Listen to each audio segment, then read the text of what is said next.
You may be rich, you may have a healthy body, you may still be unhappy. Breath is a very strong bridge between mind and body. Why people behave the way they behave? That you're born for a purpose. It's the inner world that makes all the difference. And first thing on my mind was go to Himalayas. You're dealing with interpersonal dynamics. You're dealing with your own stress. What is the goal of my life? You put all these things together to create a great leader. So you need to know what is the difference between coaching, mentoring, and therapy. Where people suffer or have problems is relationships.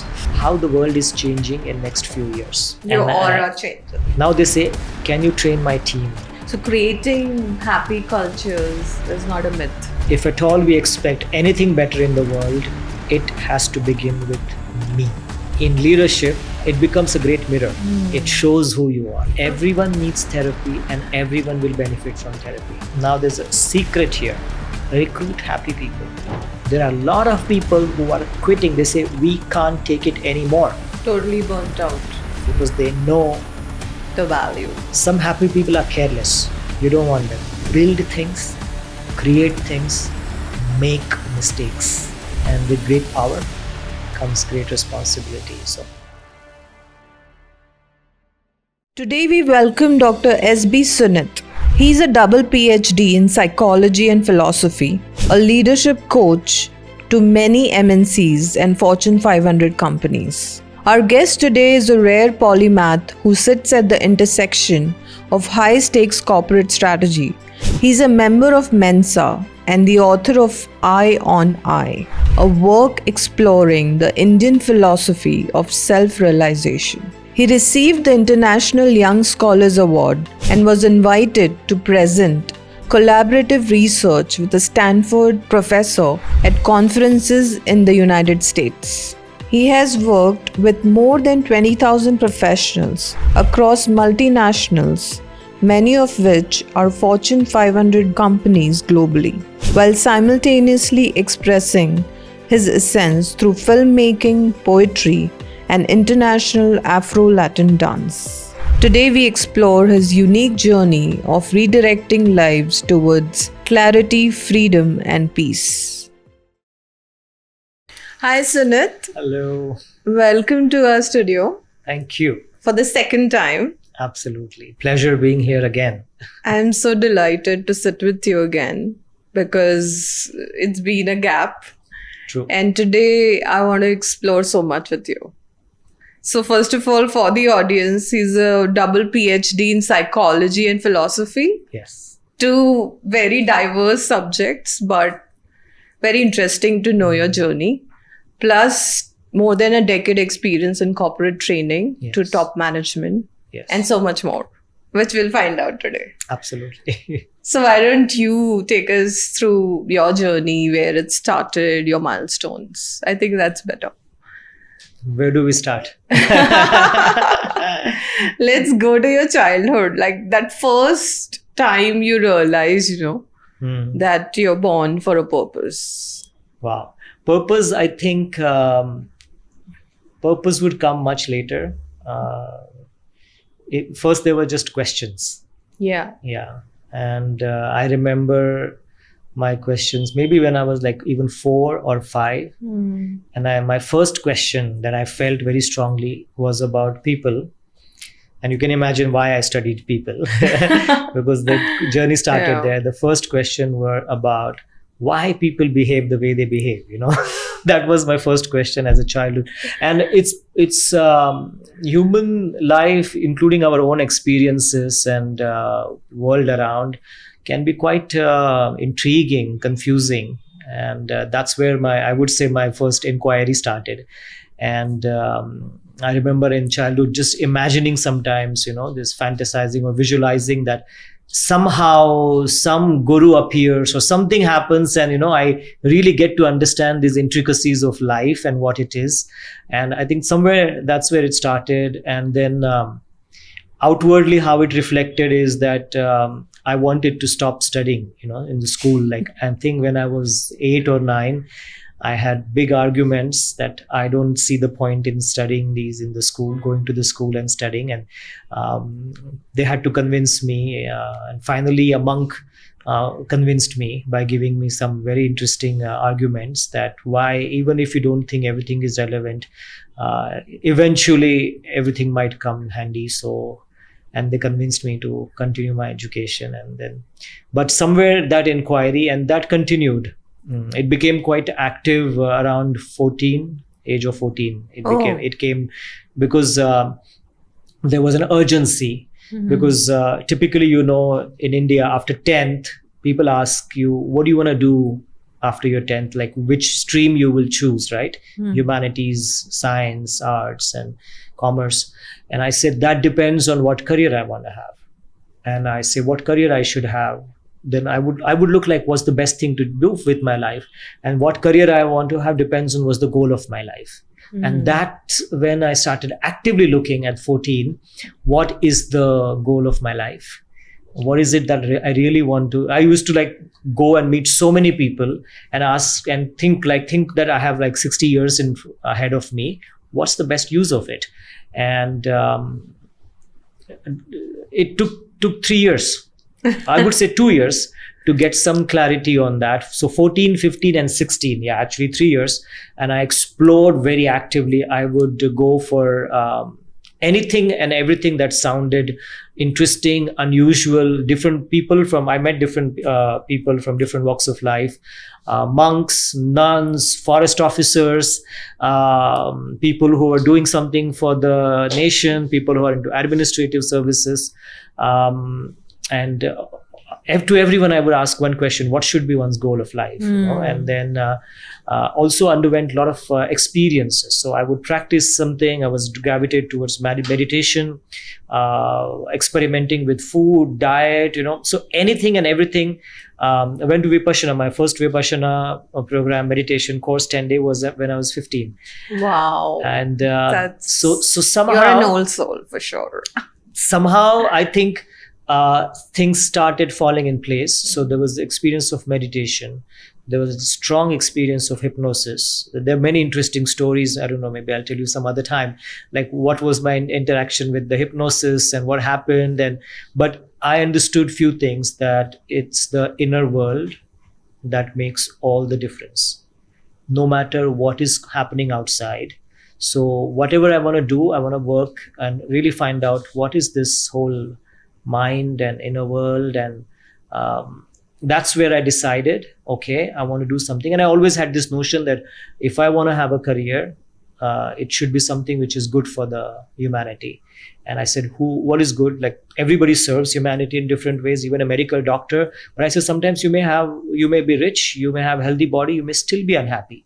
So the source of happiness, something is even deeper and spiritual.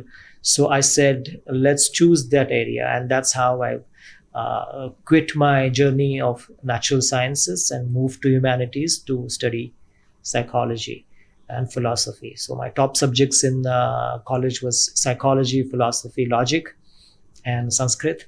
And somewhere that question and that journey and these experiences were kind of shaping. But I think the root journey began with the inquiry of about humans and our behavior and our minds and our emotions. And it's very intriguing, isn't it?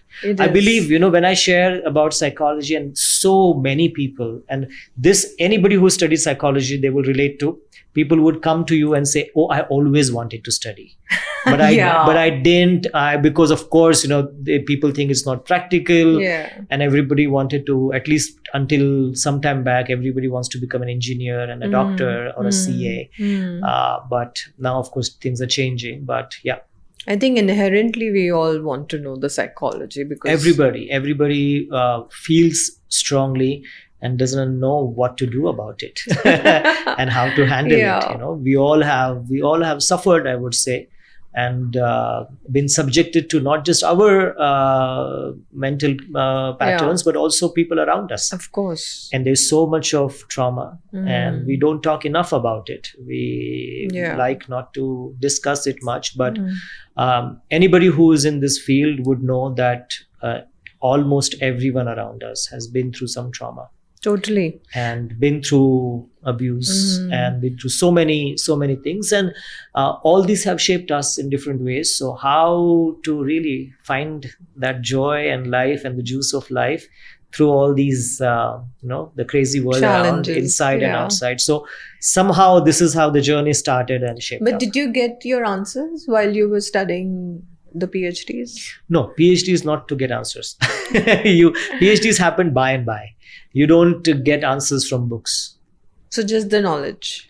Real answers come from working on yourself, which is a lot of inner work, which can be, of course, facilitated by different experiences and sometimes different people.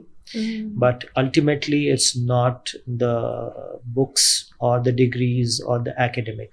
I wouldn't say I went for the degrees for really understanding, but it was, almost every few years I wanted to quit education. I was very sure that I want to quit, but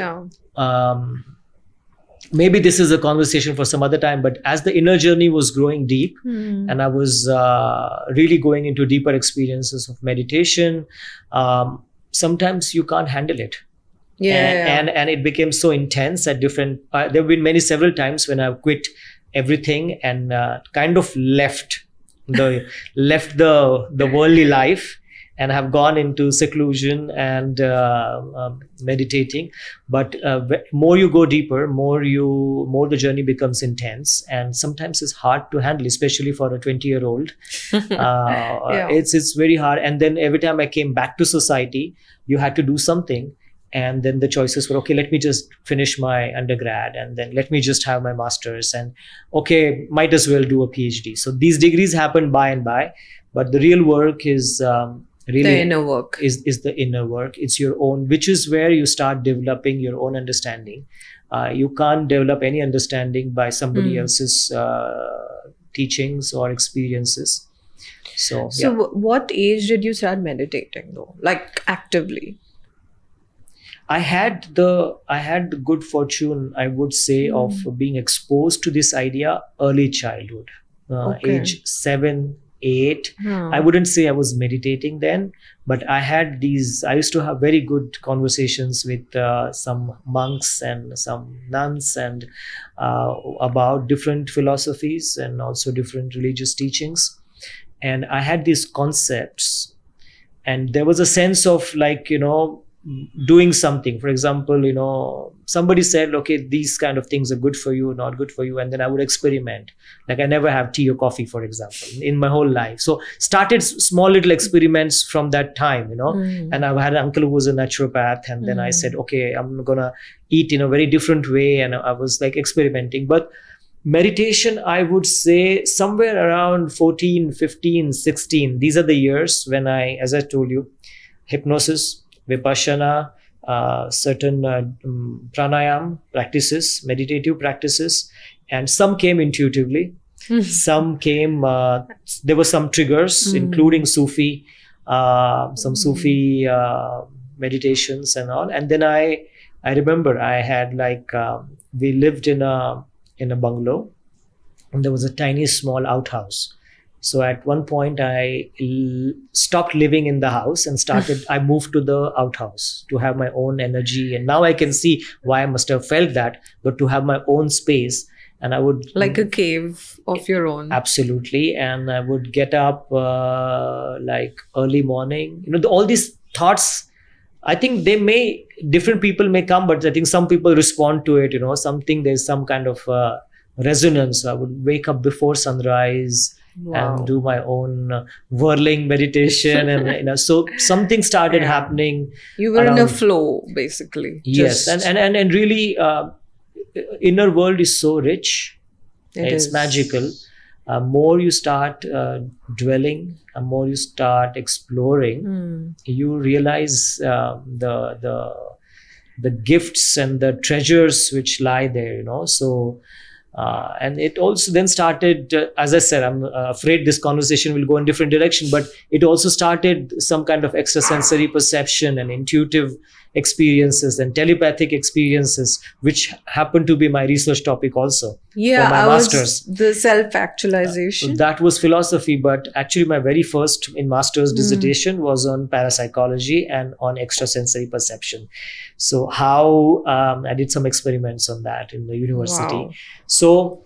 So meditation practices started around that time, and that's when I said I started getting some clarity that the real work is always inside. Yeah.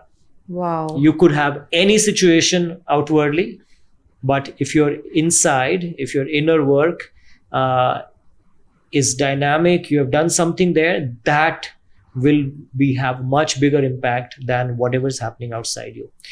I always give examples. Same situation, two different people react very differently. Yeah. It impacts them differently. Why? What is different? Outside is the same. Both the people are in the same situation, but their inner reality is very different, and that's where the magic lies.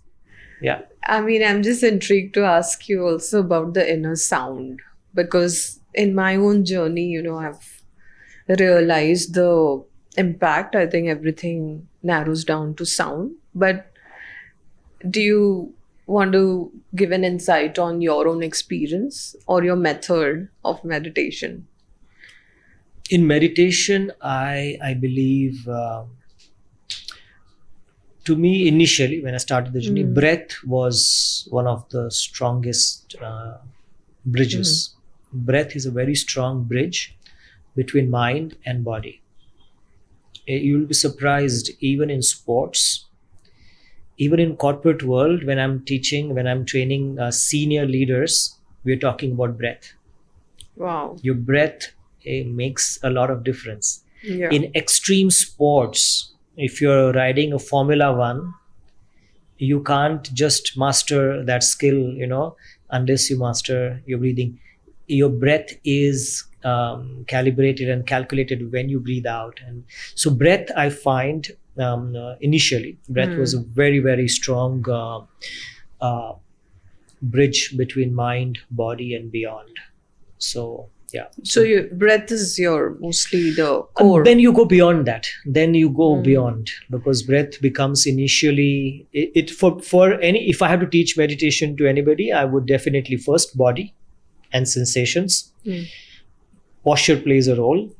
So awareness of your body, awareness of your just physical senses, awareness of all the senses, what you're seeing, what you're hearing, what you're feeling. And then as you go inward, it's breath, but very soon then you go, even breath stops many times. You hardly can feel.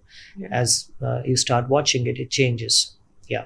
Anything that brings you in the moment is it's meditation. So for somebody it could be sound, for somebody it could be music, for somebody it could be painting, for somebody it could be movement, anything that brings you in the now. Yeah. Beautiful. So when did you start your corporate journey then? Corporate journey was very interesting. It's I don't know, you can also see this for you, like most of the life, all the significant things, they come to you instead of you. Many times people don't even know, and you may have a subconscious, but how things happen, they just happen. They come to you. I think you put out an intention, and then things come to you. Yeah, right? but it's interesting journey, that also. Sometimes a lot of seeking comes in your way of getting it. Yeah. Have you seen most people are like, very desperate, and then disappointed, not coming. For me, how the corporate world journey started, I was very clear that I have nothing to do with corporate world. You can imagine, right? After having such deep spiritual inclination, but universe has a beautiful law: whatever you resist persists. It wants to bring to you, so that you see beauty even in there. So after masters, I was very curious about there was a big company who was on a recruitment drive at the university. And I was very curious about their selection procedure. I'm a curious person, so I had no intention, but I just participated. And they were predominantly recruiting all over India engineers, but only 1% of their recruitment they wanted to devote to disciplines which are not engineers. Okay. Which could be from economics, statistics, mathematics, psychology, sociology, because they thought even these people can bring something to the corporate world. So I went. And I kept clearing every single written and group discussion and interview, and then interview at the headquarters from, in Mumbai, and everybody from India come, and I kept clearing and I got selected. So I said, okay, now let's, and then I worked there for a year. That was my first experience being inside a kind of a corporation as an employee, as like somebody who's working inside. But after 1 year, I said, I did lot of interesting projects there. I did a lot of interesting work there, and I was working with a lot of people, and we brought in psychometric assessments and training programs and everything. And then I decided, if I have to continue this, I always wanted to kind of do deeper and broader work. So I said, I'm going to quit. But if I have to continue this, I would rather do this for many companies rather than one. So that's when I quit. And first thing on my mind was go to Himalayas, and that's when I went on my journey, all the way to Himalaya, which was like from step by step Gujarat, Rajasthan, Delhi, and Himalaya. And I was meditating there. And how long? It was the whole journey was like I would call it a solo kind of a pilgrimage or something kind of a thing. Has to be. And inner journey, I was meditating somewhere near Gangotri by the banks of Bhagirathi River on a mountain where no vehicle could go. We had to cross the river on a hanging bridge, and I was pretty much alone in the cottage. Wow. There was one cook who would come and cook in the day and go back. And it was very intense. If you know Himalayas, the energy of Himalayas. Yeah. And again, I was in my 20s. Yeah. And I told you. I had the fortune to go there when I was 19 as well. So I can so relate to absolutely. what you're saying. There's something about those mountains. And I was right in between the mountains and the gushing Bhagirathi River. Wow. And nobody around, and meditate. And the focus was, I had no books, nothing. Just going deep in meditation. And I had gone without any plans of returning. No return tickets. Don't know. And people were concerned if he is ever going to come back or not. And then, but as I said, certain things became too intense. And then, of course, I also got some messages. There's realization that comes in. I said, go back. And then I came back. How long you were there? Few weeks. Few weeks. The whole journey was for weeks, but too intense. The days don't count. And again, maybe you're beyond time. It was very different. It was very different. But then I came back, and which is when somebody just suggested, again, as I said, come back to society, you need to do something. Somebody suggested, why don't you do a PhD? By that time I had my master's, I had quit my corporate PhD. I said, okay, I'll do my PhD. And I did like I think a dozen different research projects along with my PhD collaborations, and was very active academic. I think you came back also very charged up, and totally, you must be like super productive. Every time I came back, and this was not the first time. There have been fewer such times.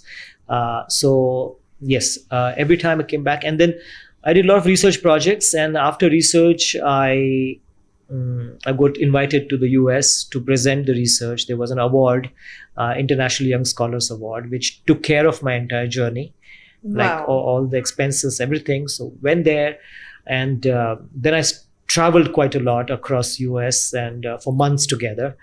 And then when I came back, one day I realized I don't have money. And I never thought about money all these years. What age were you? This was 26, 27. 26, okay. Yeah, like I had done my PhD, I had quit my job, and I've presented now in half a dozen research conferences and published few papers, but never ever thought about money.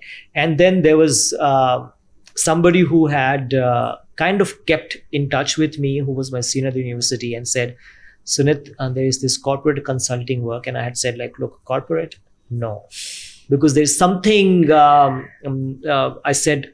There are three things I said I have nothing to do about: urban, capitalist, corporate kind of life. And this is rooted in all these things. I'll be in cities, it will be a part of capitalist society, in the corporate culture, and I don't want to be part of it. So I said no, but when I come back and I said I don't have money, and then this opportunity, I got this consulting firm, one of India's leading consulting firms, and they said, it was a very interesting offer, and it's also an organization with a very different ethos. They said, come just for a chat. Just come, have a conversation. It doesn't matter what you do, what you don't. We just meet each other and we see how it goes. There's a wonderful gentleman there. And we had a conversation, and at the end of it, I said, look, if there's any research work that you want for your work, I can do it. But and in my first interaction, I mentioned these things, and there's a director sitting there, and she said, well, we are very much part of capitalist society. These are our clients, all the multinational companies.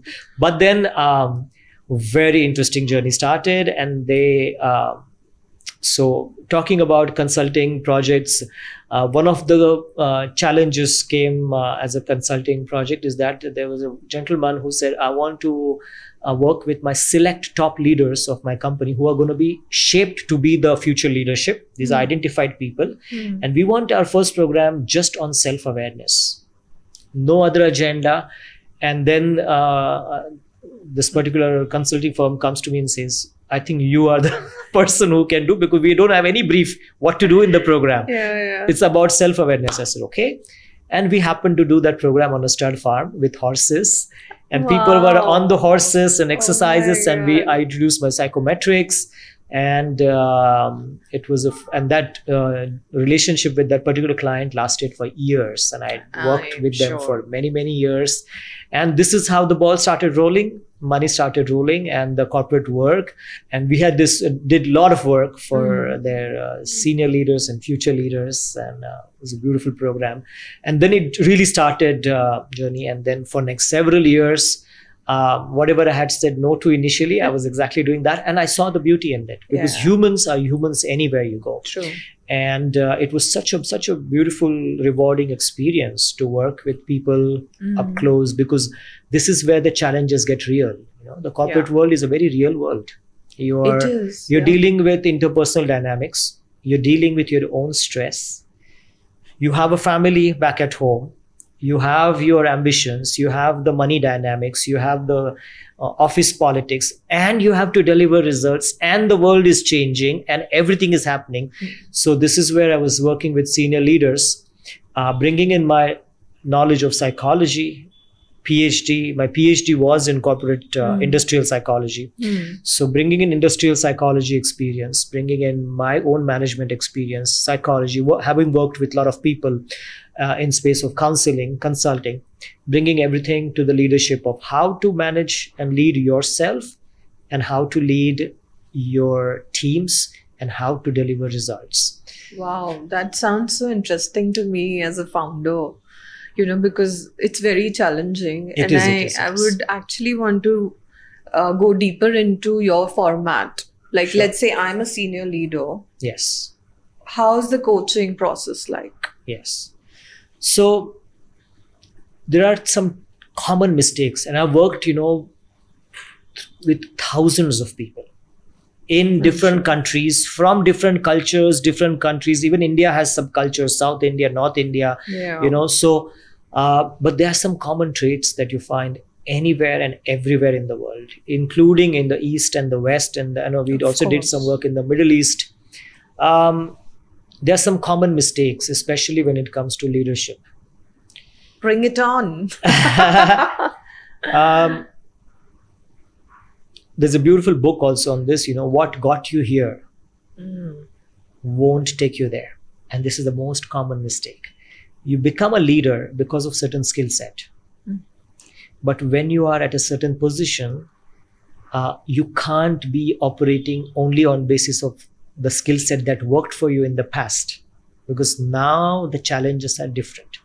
So typically, and this could be applicable to a lot of people who are working, initially when you start your work, start your journey of corporate, your knowledge and your skill set, especially in your domain, your expertise in your whatever field you are knowledgeable about and you're skillful about, that's very important. That's what proves you, because your work speaks for yourself. But as you grow up in the ladder, in the corporate ladder, in the leadership role, now what is expected of you is not just to be a subject matter expert, but to have certain people skill. And that's where all of us struggle, because this is not something that is taught so much in schools and colleges. And how you deal with people, and people are complex, including yourself. Right? Starts with you. Exactly. So this is what essentially we would teach in leadership. It starts with self-leadership. Do you have a kind of an understanding about how your emotional patterns are? Do you tend to go aggressive or do you tend to withdraw? What is your behavioral pattern? How do you manage conflict? Do you tend to avoid conflict by just pushing things under the rug? Or are you too confrontational? Or do you have you developed the collaborative skill of working through conflict? So we used a lot of psychometric assessment, a lot of one-to-one coaching, a lot of 360-degree feedback mechanisms. So this is where assessments come into picture. So assessment gives you some kind of a mirror of what my patterns are. Okay. Another common mistake in leadership, overusing your strengths. Your weaknesses are often nothing but you overusing your strengths. So if you're a charming person, very interesting. If you're a charming person, you tend to use your charm everywhere, but hey, your work is suffering. And if you're thorough with your work, you go so thorough, but then in the meetings, nobody likes you. You're not, you're overusing, you're challenging about you're right, you're wrong, and this and that, but you're not developed that art of building consensus. So how do you manage? So typically understanding your strengths, of course, designing your career where you get to use your strengths. Is there a strength test that absolutely you would there use? plenty. Yeah. There are many. Which is your favorite? No, there are many. I wouldn't name some, but there are different models. They keep evolving. A very generic test of personality, which has been around for, I think it started in 60s, so more than like 6-7 decades. And I've done a lot of research using MBTI, Myers-Briggs Type Indicator, is a personality test. It's the world's most popular test also. I've done a lot of research. I used it in my several research projects, so much so that the MBTI test manual is a fat book, quotes my research. So you'll find my research quoted in certain validity We are going tests. to put that up for sure. So these tests can be very powerful, and they're the most used. Like Fortune 500 companies are using these tests for all their senior leaders. It's a great starting point for building awareness. I've also done a lot of research using the Big Five model of personality. So these are 5 factors of personality, and a lot of solid research. And I've helped some companies even get insights into recruitment and placements. So much so that in critical positions, we would sit with people's profiles and their understanding and almost kind of try to have a view of how these two people can work together and where could be the conflict areas. And so it's very powerful, very powerful. All the top companies do invest into psychometric assessments along with 360 feedback, how people perceive you, and then sitting with the individual with all these things. And then where is the organizational strategy, where the organization wants to go, what is your role, what is the expectation of you from the senior, what is your aspiration, what is your personality, what is your skill set. You put all these things together to create a great leader. So it's a leadership. It's a process. Leadership is an incredible playground. It's very challenging. If you are not able to handle it, it can be very stressful. We've seen everything. We've seen people who had to who could not withstand the pressure, or who modified their career choices and work areas to suit who they are and to thrive where they are, and number of things. So a lot of self-growth. Absolutely. This is what I say. I think it's in the best leadership, thing you can do to yourself. In leadership, it becomes a great mirror. It shows who you are. Yeah. Because you have, and as a leader, what is the biggest, my favorite definition of leadership Yes. is a leader is a person who creates more leaders. Wow. So you are not a person Love as a that. leader who keeps leading. Your job is, can things happen without me leading, right? Situational leadership. Can you be a person? Can your leadership style reflect what the situation demands rather than who I am? Yeah. This situation demands stepping back. This situation demands stepping forward and taking the lead from and leading from the front. So understanding your leadership style, understanding what the situation demands, and creating a pipeline of leaders. That's the most important. So Wow. leader as the coach. So we would teach leaders how you can coach your juniors. And that's a Amazing. different skill set. That's what is needed today, right? Absolutely. Because if you want to go up, somebody needs to take your position. And only when somebody can take your position, you can move up. So you need to groom people. You need to Yeah. really, you need to also then lead your team. You need to manage conflict within the team. And we had clients where they said, we have two amazing departments, amazing teams. They work amazing, but they really fight among each other, A Cold War. Exactly. So we would then take all of them to some resort somewhere in the nature and make them, Warm them really, really confront each other, see who they are Yeah. as people, and then how can we work together? So Connecting the hearts also. Once I think. I had I worked with a team only of heads. We were just 6 to 7 department heads, one of the Fortune 500 companies, and the country head and the 6 department heads. Can we have the name, please? No, we can't. Okay, US Confidentiality. based? Confidentiality. It's a Fortune 500 Okay. company, yeah. But we went just 6, 7 of us, me and the team, the head, and we went somewhere in the nature, sitting in the circle. Of course, initially I had worked with everyone one-to-one, using psychometric, using feedback. Yeah. What are the organizational In challenges? fact, I want to double tap on that. Yeah. If we can just, take the audience through the stepwise process. Again, like a playbook. What are the steps, major steps that a leader goes through in this training or coaching? Yeah, it depends. So some realities are very hard. Like big organizations, of course, want to invest a lot in senior leadership. I would say when you're junior, at that level, your skills are more important. So if you see at a junior level in the corporate training, focus will be more on skills, because you need to develop, of course, Yeah. certain skills. No, So you start with hard skills, move to the soft skills, which are very, very essential, core, like a communication skill, but when it comes to senior leaders, Yeah. they The are, existing, Yeah, yeah. leaders yes, who want to kind of upgrade. yes. So for them, what's your process? Like I stepwise? would always start with assessment.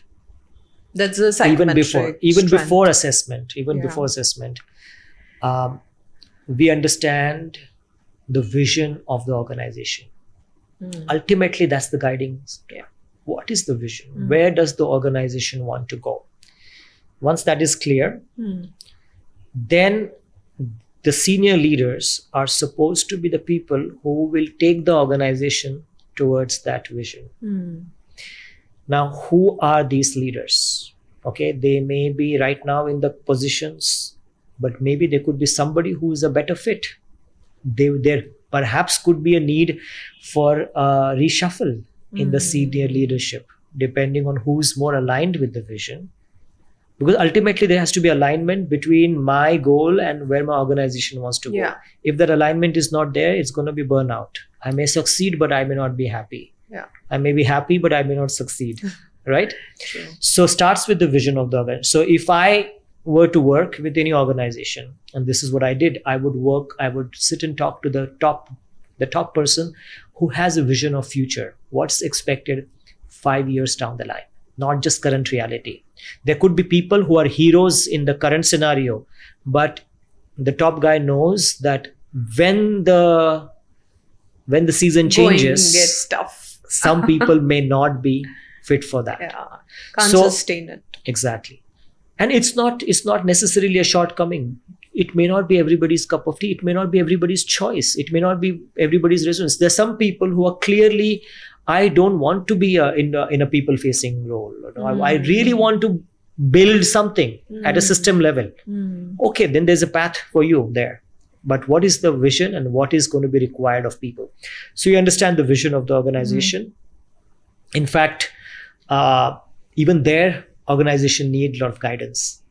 Yeah. They may not be equipped. So we would take the top teams and do a lot of research, starting with where the world is going. So when I was working with one of the top banks, top global banks, I wouldn't ask you the name now. yes. So what we would do, it's a lot of university professors researching and working. We don't even look at the organization. We look at how the world is changing in next few years. Because the way people work is going to change. Technology is going to change.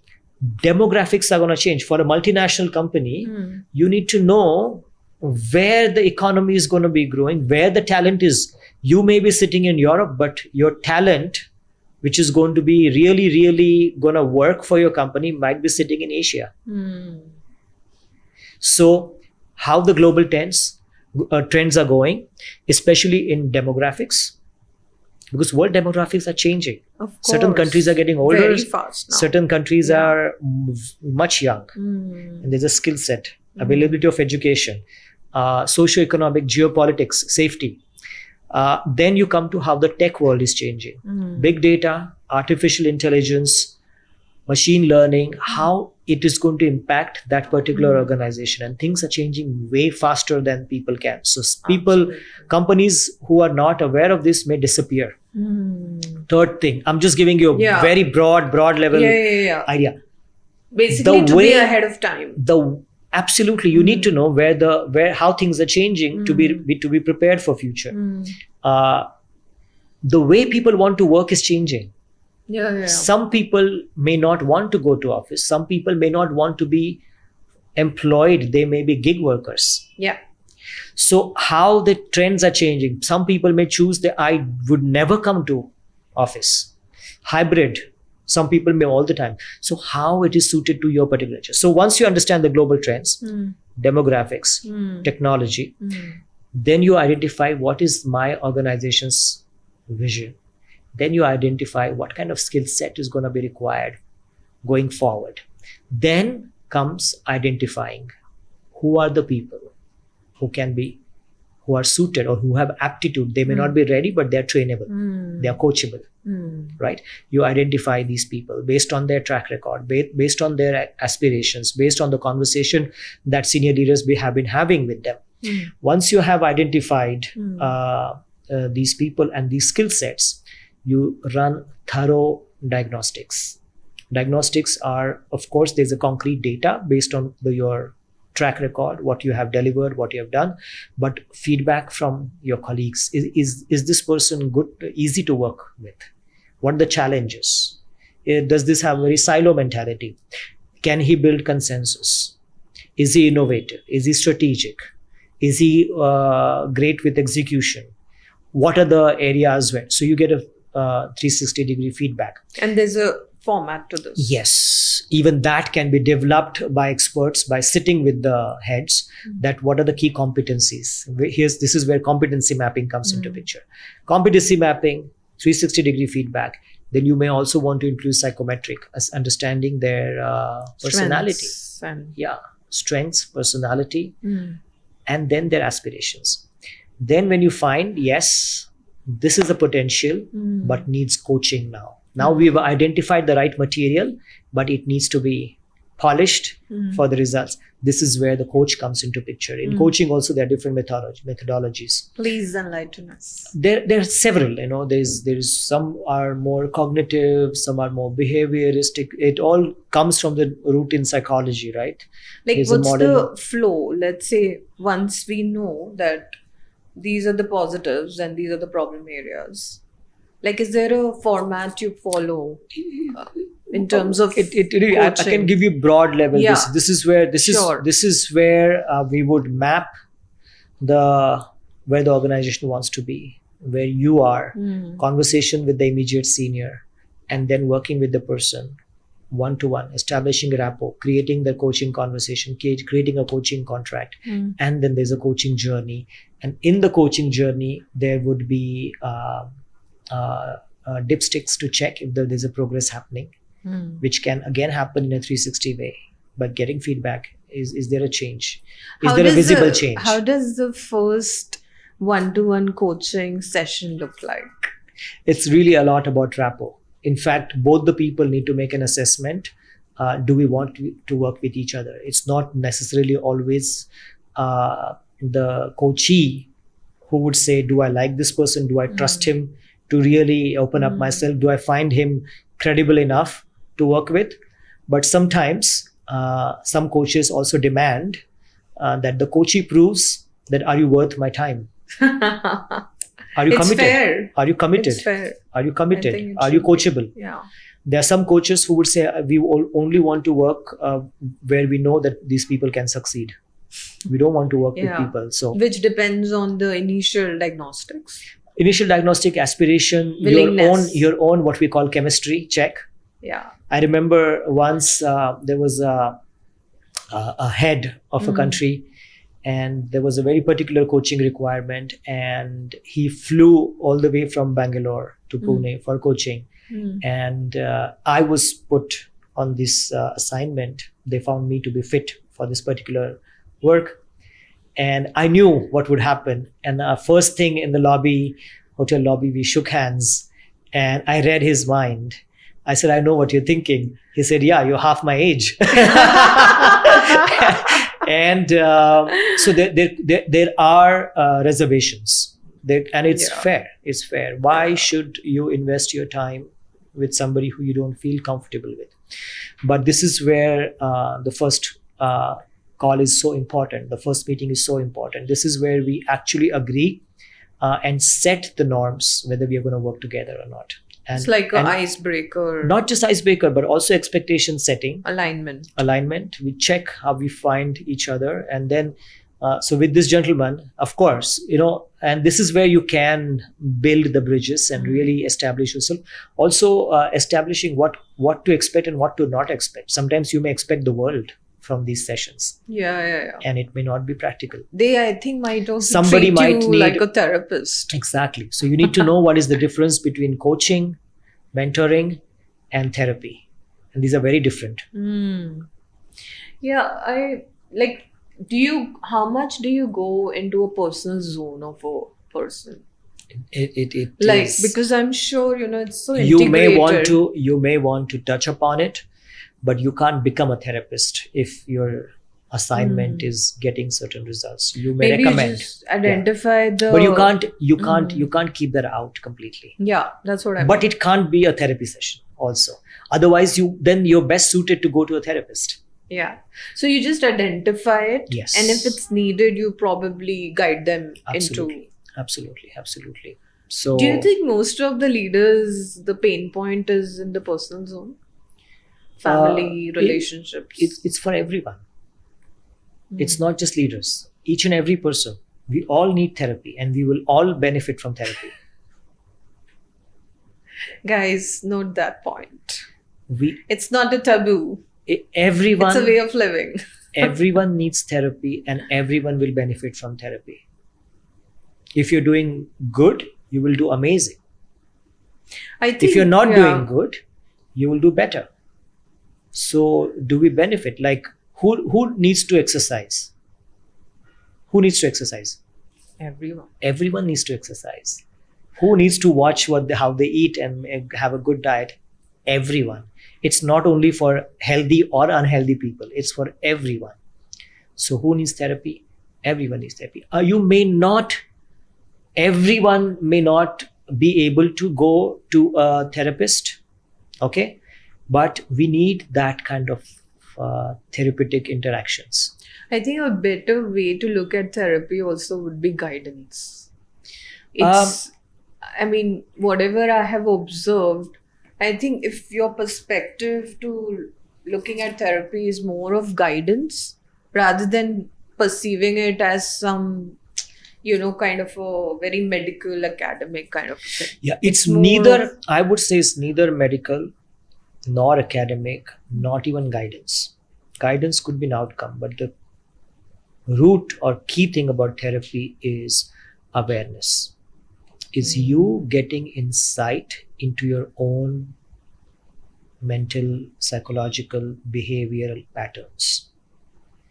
And it's an interaction which brings that awareness. Like a mirror. Yes. So once you start developing awareness, you may want to do something about it. And the therapist may give a nudge or a direction there. But ultimately, it is you who are choosing the direction. Therapist's role is not to tell you what to do. You're just facilitating. It's to bring that awareness where you realize what needs to be done. There may be suggestions, but the goal is inside. Goal is not, because then it's not spoon feeding. It's not telling you what to do, because then you will always need somebody to tell. No, but it's awakening your own intelligence, being able to handle things. Sometimes you can't look at things, so that interaction helps you look at things. So do we need it? All of us need it. If you, as I said, to complete the thought, if you can't go to a psychologist, to a therapist, but do we have such relationships in our life where we can really speak and we feel not judged? And that's the value. That's the safe value. Space. Yeah. But is, again, going back to coaching, is coaching entirely that? No. That's what we make a difference. Coaching is not therapy. And the problem is, but people take coaching and mentoring it's in also a different. much healthier way than therapists. There is a less taboo stigma attached to it. Resistance is very low. There's a lot of lack of awareness. First of all, people don't even know the difference between a psychologist and a psychiatrist. A psychologist is a person who's trained to really do the therapy, which is actually without use of medication. There are different modalities of therapy, and this person, through counseling, through interaction, is going to help you build the awareness and manage your situation better. Medicines are required only if you are not able to live a normal life. It is practically impossible, and no interaction is going to be useful, and there's an emergency, or there is a medical issue, or there's a physical, actually there's something which requires medical intervention. And for only when it comes to that stage, one consults a psychiatrist.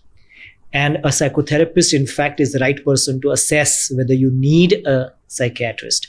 A psychiatrist is basically has a medical degree. In India, it's an MBBS. He is trained in medical degree and then is specialized in psychiatry. So typically, when you're looking for more time, more counseling, more interaction, a deeper therapy, a psychologist or a therapist is going to be able to spend more time with you and help you step by step to really deal with your situation, whatever it is. And a psychiatrist is definitely useful when it comes to prescribing medicines, only when it is necessary to manage those symptoms. Right? So people need to know the difference. And unfortunately, in the world, there's a lot of abuse of medicines. And medicines don't cure, right? They help you manage. The real healing is happening when you are transforming yourself. You're changing deeply. So you have to be careful and not be very blind in consuming pills. And there could be a lot of incentive or inclination for a lot of people just to pop pills, like how the culture has become about anything and everything. You want an easy fix, and a pill is seen as an easy fix. But not just that, it may not be an easy fix, it may actually worsen the issues. Then there are issues with dependence on medicine, and typically one ends up just increasing the dosage, and that's not the solution. So coming back to the main point, yes, we all would benefit from therapeutic interactions if we really at least some point in time, and one should not hesitate. You don't hesitate when you have a dental issue to go to a dentist. When you have a viral or something, you don't hesitate going to a medical practitioner. do not hesitate going to a psychologist, and Yeah. a good one. So like coming back to, your process of coaching a leader, you said starts with the chemistry. What next? Like, what's the flow? Yeah, we kind of first meeting is very crucial to understand the coaching contract, expectations, setting from both the sides, what each party expects from the other, the scope. A lot of background work has been done before that, and then we decided number of coaching sessions, and as I said, there would be reviews, midterm review, end review, and the whole coaching journey. What's the typical timeline? It depends, really depends. Average. How much an organization is willing to invest also makes a difference. Yeah, Sure. some interactions are brief. They are coaching just based on some assessment, and they would be limited to just 2 or 3, which is very brief. But typical intervention may require even a dozen, like maybe 12 to 15 sessions. Some interactions, some people choose. It's more like a long-term contract, and there could be, And But every the session frequency- is about a couple of hours. Yeah, there are a lot of effectiveness is seen. If it is too short, it doesn't work. If it is too long, also it can be too much. But one has to keep some kind of margin. But on an average, an hour or a bit more. Yeah. And like, which are the major components of this process? As in, in terms of physical, mental, emotional, financial, spiritual, these 5 dimensions. Do you cover them all, or what's the weightage? It's the done? scope, right? Typically, if an organization has invested in coaching you, they want certain The maximum. no, there is some certain concrete outcome which is laid out, which, as I said, should be ideally aligned to the vision of the organization, or there is a specific problem they are trying to solve. It Yeah, could be like either. in a person, Yeah. specifically. Yeah, Do you touch upon all the 5 dimensions of that person's life? One, Or you have more weightage towards... it really depends on case by case, because where is the source coming from? Sometimes it's just lack of awareness. Sometimes it could be situational. Sometimes there's some other stress in some other area which is percolating here. Could be multiple issues. Sometimes it's just interpersonal dynamics. Which is the most common? In general, okay, because coaching, of course, there are different briefs, different contexts in which one may work. But humans all across the world, what I've noticed, whoever I've worked with, the number one area of where people suffer or have problems is relationships. There you go. That is the number one area. Whether The you are, emotional... yes, it part. becomes, because many people can handle most other things, financial, technical, but this one area becomes very complex. Challenging. For one to handle. Yeah. So the solution would be to upgrade your emotional intelligence. What's the... Yeah, it's everything comes down really to self-awareness. And your emotions you may think that they are a reaction to your present, but almost always it comes from really early childhood. Yes. So it's not just to present, but there's a bundle of emotions which have built over years, and there are patterns of emotions which have built. So there are layers and layers and layers. So Inner child. absolutely, a lot of research about it. You are bringing your really early childhood memories, what shaped and conditioned your patterns. So a deeper insight into your own being, into your own mechanics. For example, if you take your car to a mechanic, first thing he does his check, right? Like, which model? Oh, okay, diesel engines tend to have these issues, these tend to have that issue. And a car, and we are like, I don't know how many, maybe 1 million times more complex than a car. Yeah. Absolutely. Yeah, with crazy amount of intelligence that works through a human system, which is more sophisticated. Absolutely, it's the most complex machine ever made. And we have, I'm looking at the word evolve, we are a result of evolution. So it's not just what we are right now is not just present. We have impressions of millions of years of evolution. And parts of our brain, are still animal brains. Yeah. We are very, very recently that we have evolved to what we call as humans. We have most of our DNA between us and a DNA of a cabbage is not very different, or an ape. That's quite a fun fact, I think, for the audience. We have almost like a major overlap between DNA of a chimp and a DNA of a human. So to understand all those aspects of ourselves and the primordial deep emotions and how we really operate, it's a journey. It's a long, deep journey. Wow. So do you also include, again, some tests in this process? Like, do you have different structures, formats? Psychometric diagnostics, good psychometric tests. When I say psychologist, when I say coaching, when I say psychometric test, in everything in life, in the world, there are good and they are not so good, right? And very good ones are going to be few. But there are, yes. Absolutely. I have used psychometric assessments with thousands of individuals right from my research days. So we would go and to colleges and what we call data collection. We have collected data and assessed thousands, and in the corporate world also, for conflict management, for emotional intelligence, for your personality, and for your leadership styles. Wow. Absolutely. And these instruments are the work of deep research. They have evolved over decades. Some of them have been used on millions of individuals. Some instruments and tests get used on millions of people every year. So you can imagine the amount of data that is there, and the reliability and the validity of these tests are established over a large period of time and over a large period of populations, and the norms have developed. So are these tests useful? Absolutely. Wow. Which are the top 5 outcomes you have seen in this coaching before and after in leaders? I wouldn't give a generic answer because every time the focus is different. Issues are different, right?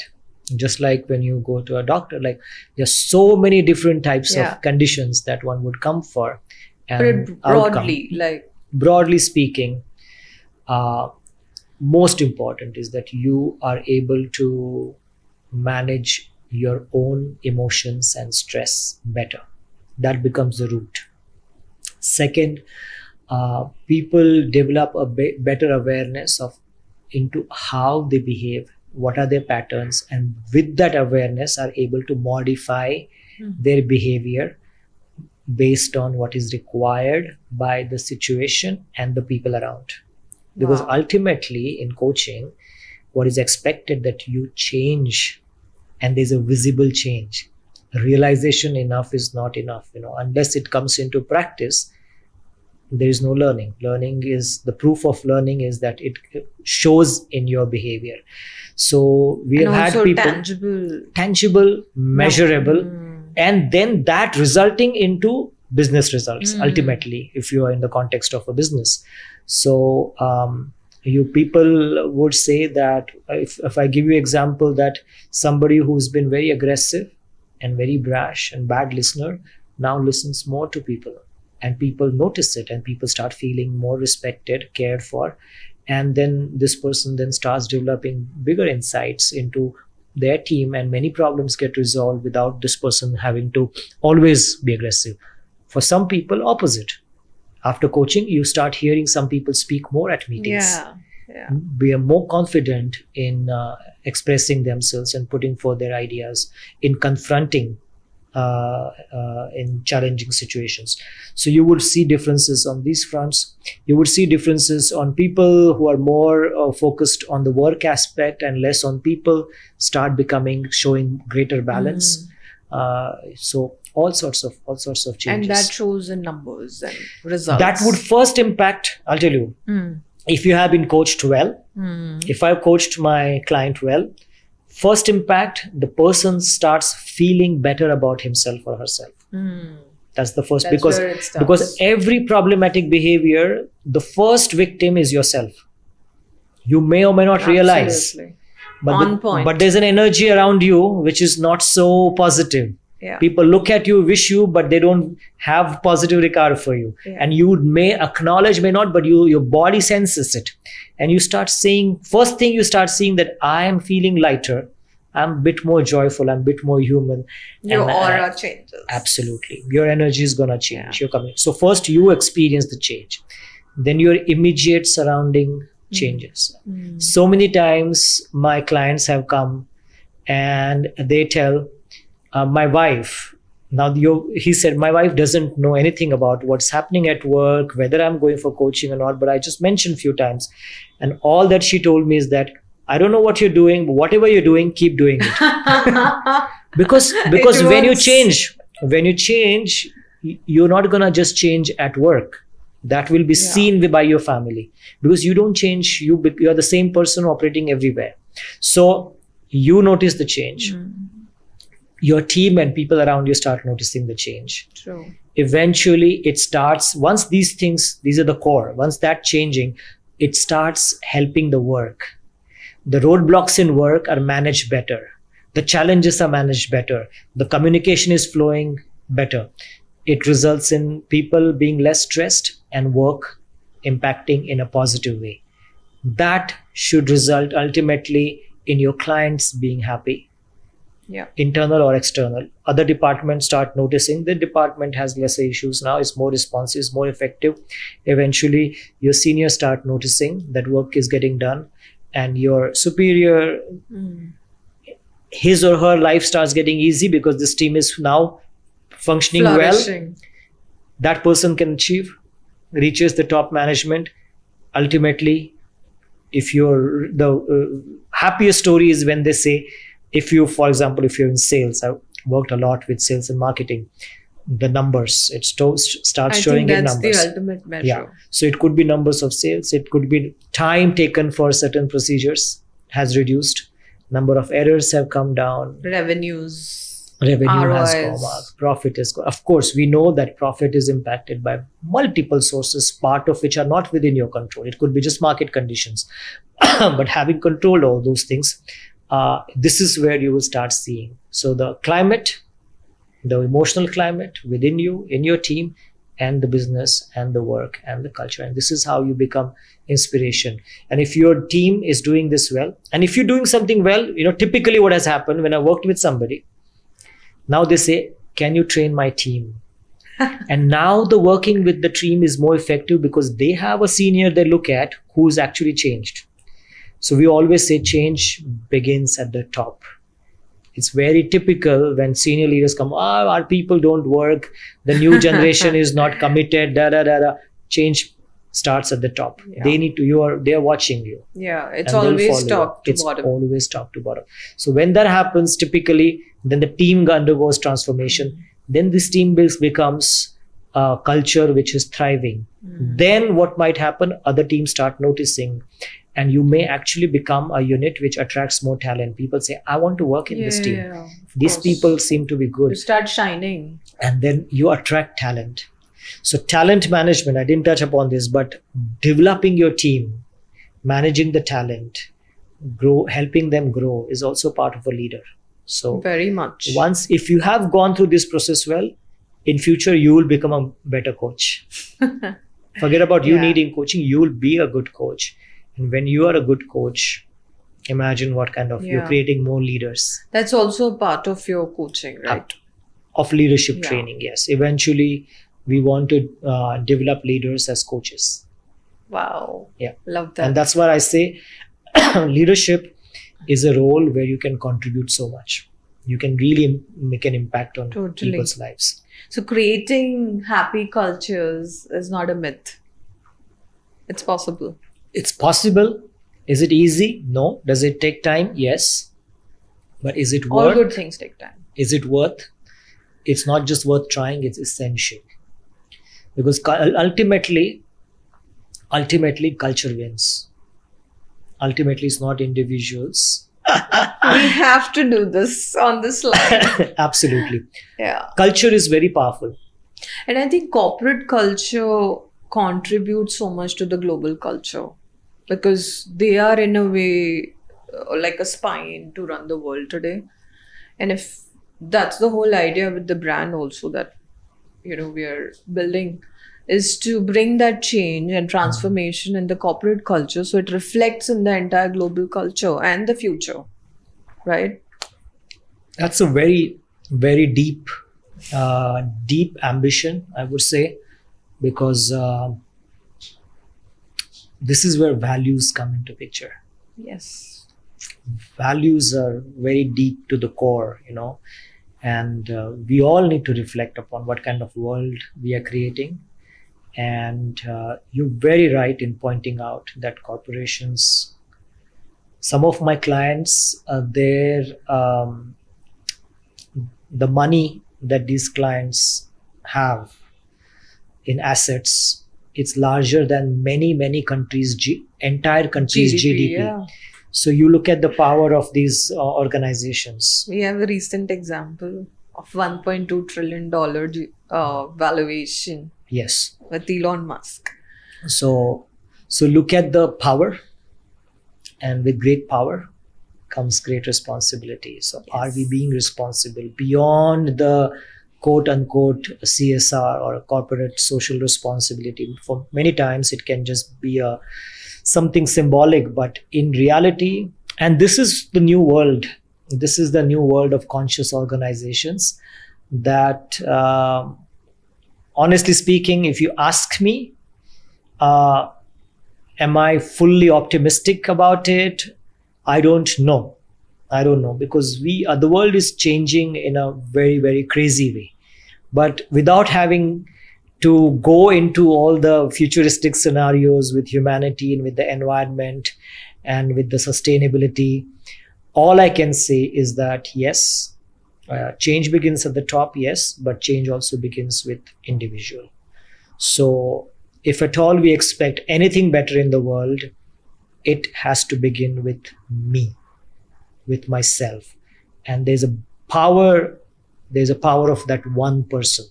So it's true, culture is important, organizations are important, but anything will begin with one person, and that is me.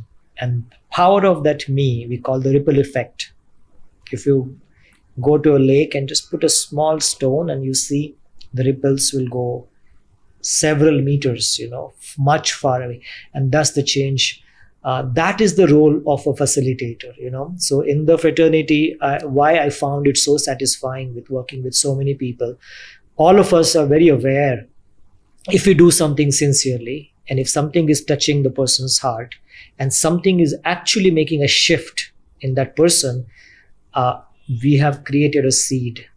And if this person waters it little bit with effort, with attention, with time, it really is going to grow into something. And that ripple effect will percolate on his or her team, environment, and of course, in the best case scenario, it will somewhere impact the whole world. It will. And not doing this is also going to impact the world, because a stressed individual, a dissatisfied individual, of somebody who's strained from inside, is going to create strain around, and it's going to create a strenuous world. Yeah, it's all energy, right? So you're absolutely. You're gonna all your dynamics you can see inside you, and you can see the same things between nations. You will see aggression. You will see, really fear mongering. Yeah. You'll see showing the muscle power. That's what's happening in the world. So it's micro to macro. Absolutely. So question to each one of us, we really need to pause right now and ask, what kind of world I am creating? Whether you like or not, whether you choose or not, you are creating a world by not looking at it, also you're contributing to something. Yeah. By choosing not to do something, you're also creating a world. By doing something, so it's very important to be aware what kind of life I'm creating for myself. And no matter where you are, you can create it. In my first, I told you that my very first job, right? And I was interviewed. And the interviewer in my very first job, I just finished my master's, and he threw a googly at me.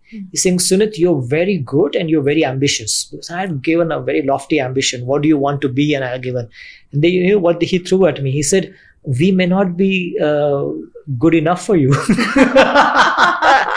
Like, you have very good ambition and we may not give you this opportunity. We may put you somewhere, you put him in the spot. We may put you somewhere. Now, it's a very good question, right? At this time, you say, no, I'm willing to compromise my ambition. Then you're straight away lying about your ambition. I said, look, I told him two things. I still remember that, clear that. And that interview went for very long, 45 minutes. We were interacting this. And I said, this is true that I have these, this is what my passion is, to work with people and create change. And he said, we may just put you in some dealership somewhere, in Assam. These are the words he said. We may not put you in that role where you're able to impact people's lives. I said two things. I said, wherever I am, there will be people, right? And that's enough, I said. So wherever I am, I would be able to create that impact. That was my first answer. And second, I think I said, and I do go by my strong intuition. And I do think that this is right for me in this job. And in few days, yes, my first letter. You must be so psyched with this answer. I'm so sure. I don't know. These were very, in a good way. These were very fine gentlemen. 3 or 4 of them were sitting. It was delight to sit with these senior people who perhaps seen thousands of people, and run organizations which are like, almost like government. And huge size organizations, So Sunit, I mean, for corporates, what would be your recommendation in terms of investing in coaching, wellness, mentoring versus the ROI, the revenues? Like, is there a metric that you can give them to set the context? Yeah, it again. Because the reason I'm asking is there's a lot of resistance. Like you said, the budgeting. People don't really look at investing into this on a very serious note. It's... All good organizations recognize it. Thankfully now. Yeah. All good organizations do recognize and do invest in it. I just say a few things. I said, what is an organization? Is it your buildings? Is it your offices? It's people. It's people. Take the people out, there is no organization. There is nothing. Is gone. There's nothing. Is the people are the organization. That's established. How people are feeling, does it affect their work? Of course. Does it affect their physical health? We have seen there's enough data that when people are happy, they are healthy. When they are healthy, there's less absenteeism, there's greater productivity. As simple as that. You're going to be much more productive. I've seen so many people now, amazing contributors, and they were so productive. But in their early, mid stage of career, where they could have actually with that experience flourished much more, they can't take it anymore and they're quitting. Yeah. There are a lot of people who are quitting. They say, we can't take it anymore. Totally burnt out. So you lost, right? You took the juice out of this person. Instead of nourishing, it's depletion. And you lost a valuable, I don't like to use the word resource, but even if you were to look at people as resources, you lost a valuable resource who, if you had perhaps created, they say don't kill your hen which is giving the golden eggs, just you want all the eggs. Nourish your people, and good organizations recognize it. They recognize the importance of work-life balance. This is where again cultural differences come into picture. I won't comment on specific, not go into details. Some cultures are a bit better. with understanding and it work-life starts with balance. the leader, right? The founder. It- the I thought would say leadership. it also starts with actually the culture of the geography also matters. Like Japan will have a different work culture, America, Europe, India. So somewhere it is also in our upbringing, what we expect from people. But a new leader, a conscious leader, would be aware of all these dynamics. What is our cultural pattern, which is pushing us in a particular? I will not leave office until my boss leaves the office. We have cultures like this. We have cultures like this. Come what may, I'm going to leave on time. What is happening with the productivity? So it's a diverse. dynamic. It's a very dynamic situation. So you need to recognize the cultural. We need to be aware. First step is awareness. Are we even aware that many of the choices we are making are not the conscious choices? They are just coming out of our conditioned patterns. And that is the first set of awareness. So, but a new leader is, as I would like to call it, would recognize all these aspects, would recognize who I am, what is my ikigai, what is my joy, what is my team, what is the world we are creating, what is the future of work. Especially I'm very happy with AI and robotics and all these interventions. These questions are actually going to come forward very in a strong way. What is work? What is our role? What is meaningful? Yeah, I definitely want to go deeper there. But before that, just to close on this,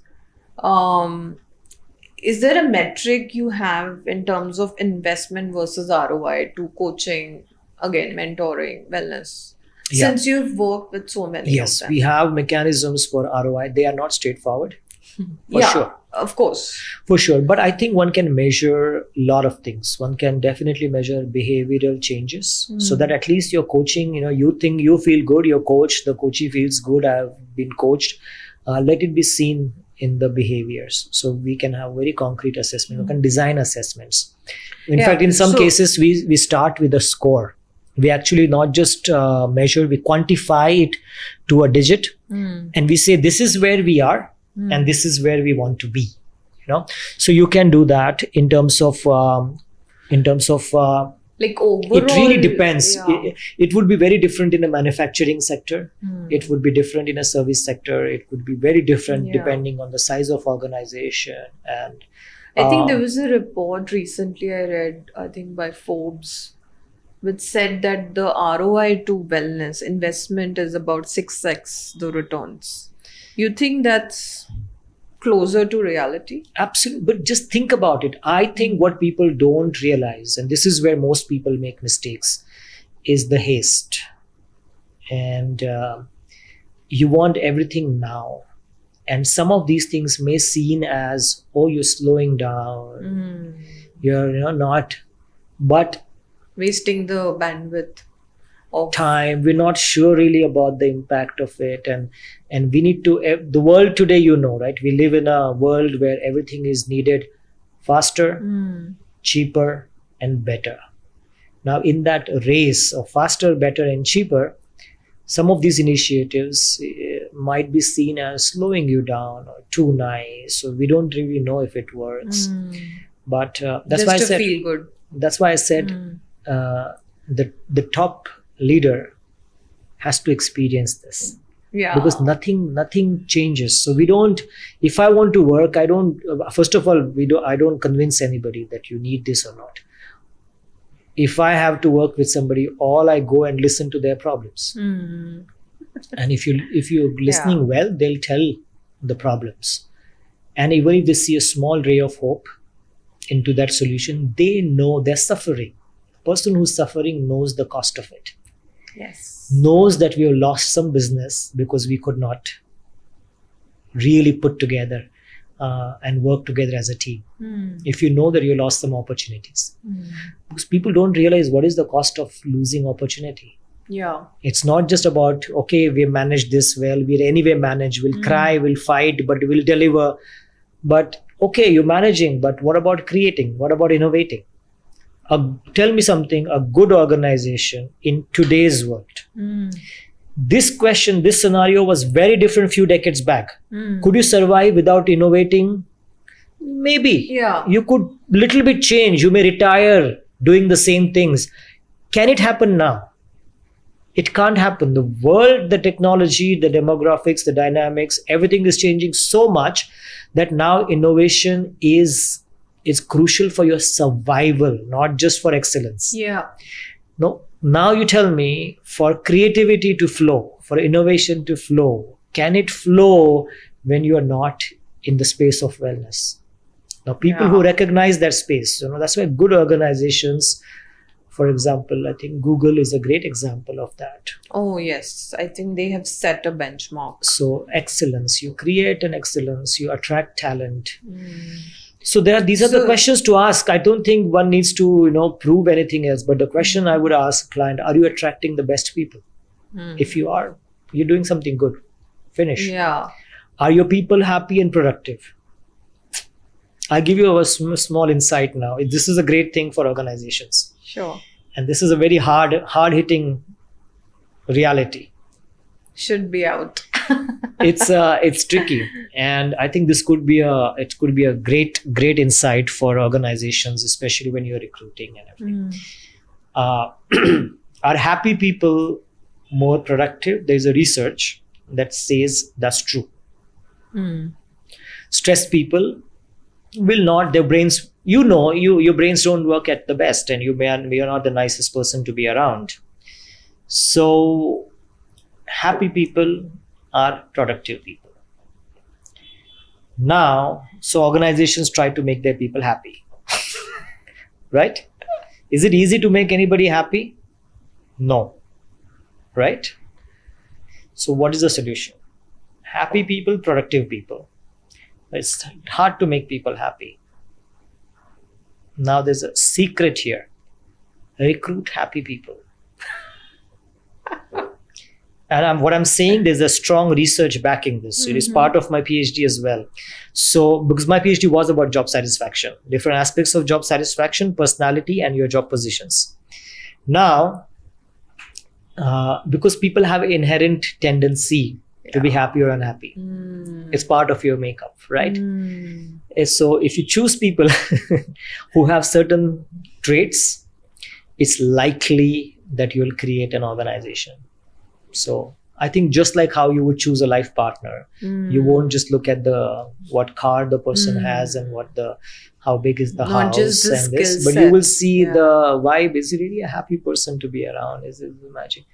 I think it's important. So a secret for organization. That's a very good point. So a lot of people focus a lot on training, coaching. Yes, everything has its own limit, but your success will start at recruitment. And that is the reason why, again, the very successful and very good organizations, they're willing to spend millions or billions to get the right person, because they know the value of it. You can't make a not so right person right, but you can create a place where the right person can thrive.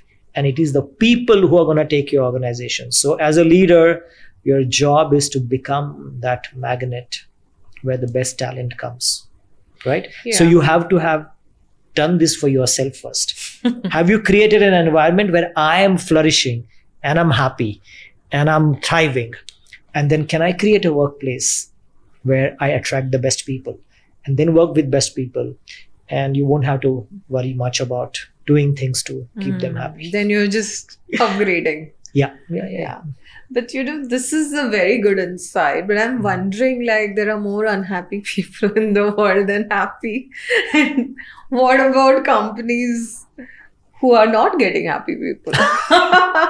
At least have. What I'm saying is that at least have this on radar when you're recruiting people. I think this is the building an awareness about values, about what kind of people, what kind of soft skills people have, what kind of outlook towards life people have. Okay, again, a very personal curiosity question, which I have lived through. Let's say you get somebody for a job interview and you know that they're not psychologically very balanced and you can see it. Maybe they are at a 50-50, let's say. As a leader, would you still hire them and you I know, was provide. I was just talking to a business leader. Okay, a disclaimer.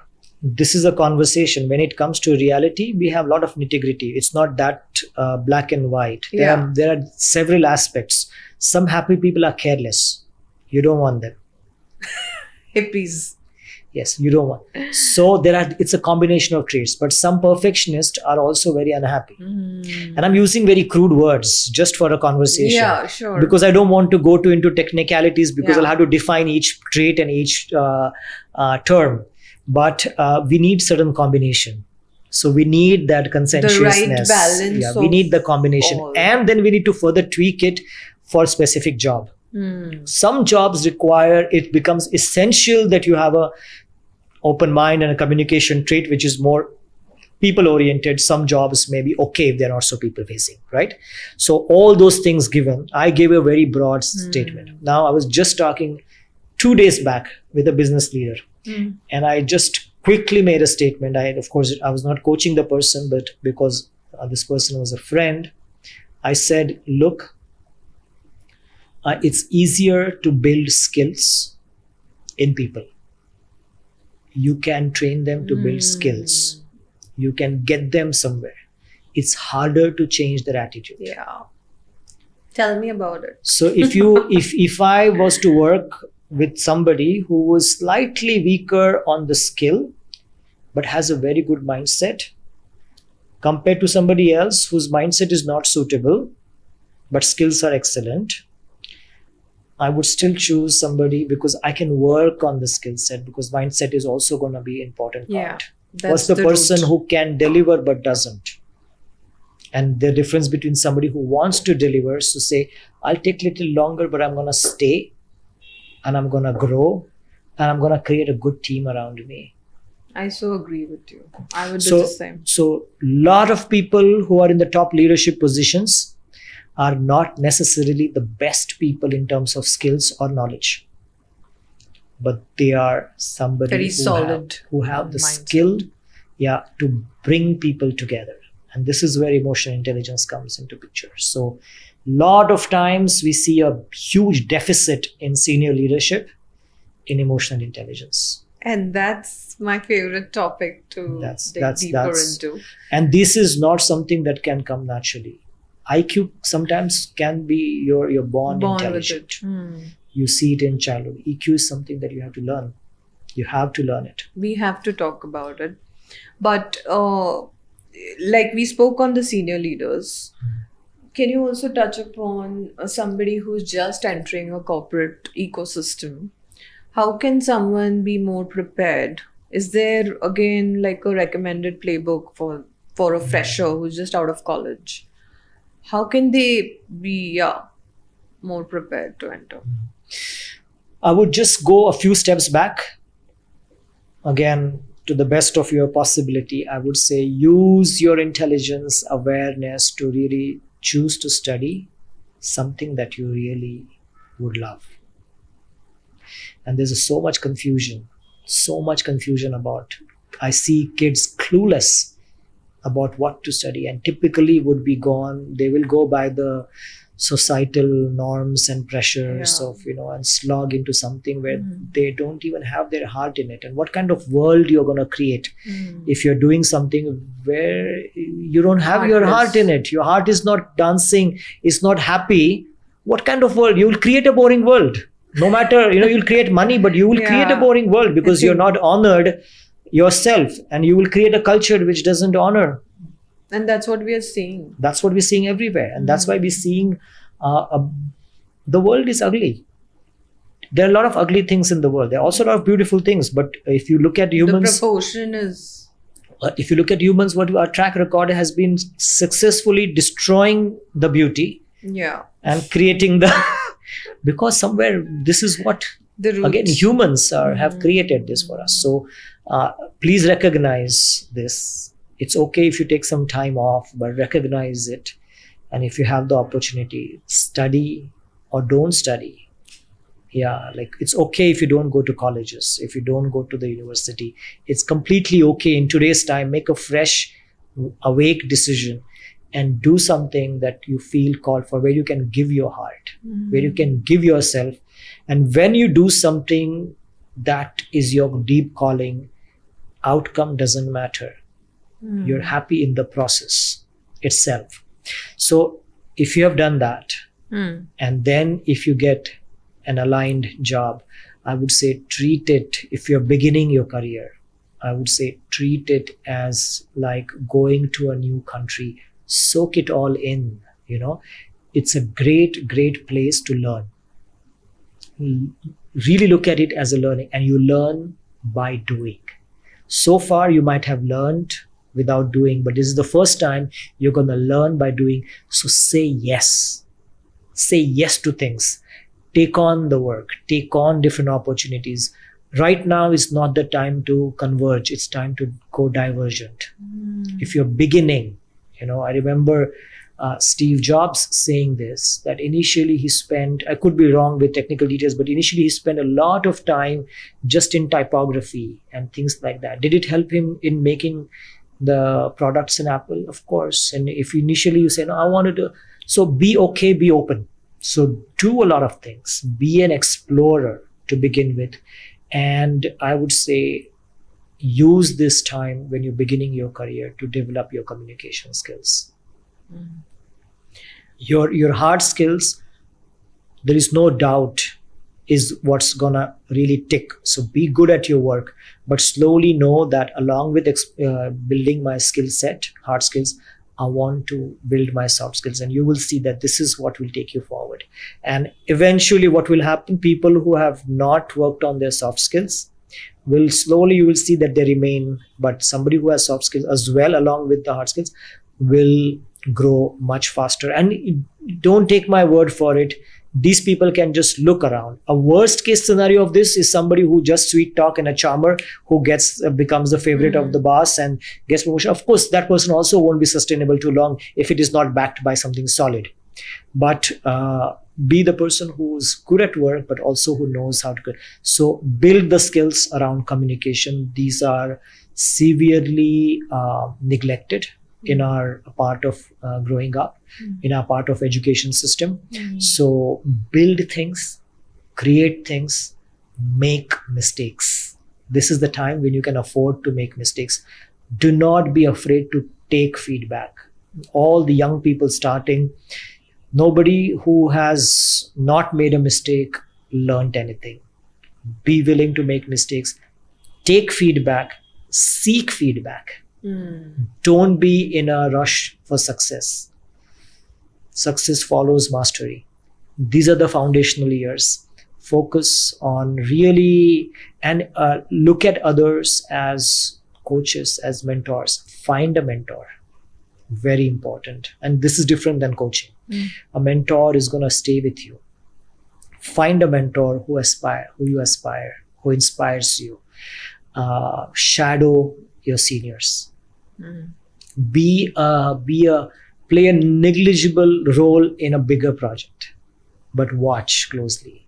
A lot of film directors have begun as camera assistants.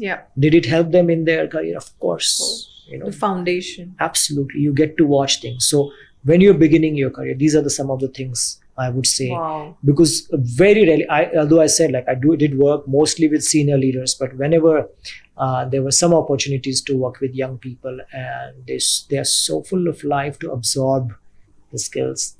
And but today we have different kind of challenges with the new technology and social media and everything. But this is generic for all of us, that save yourself, protect yourself from the forces which are derailing your life. Build your life by building self-awareness. Thank you so much. It's lovely. It's been pleasure discovering such a broad canvas with you. Thank you. Thank you very much. It's an honor. Thank you.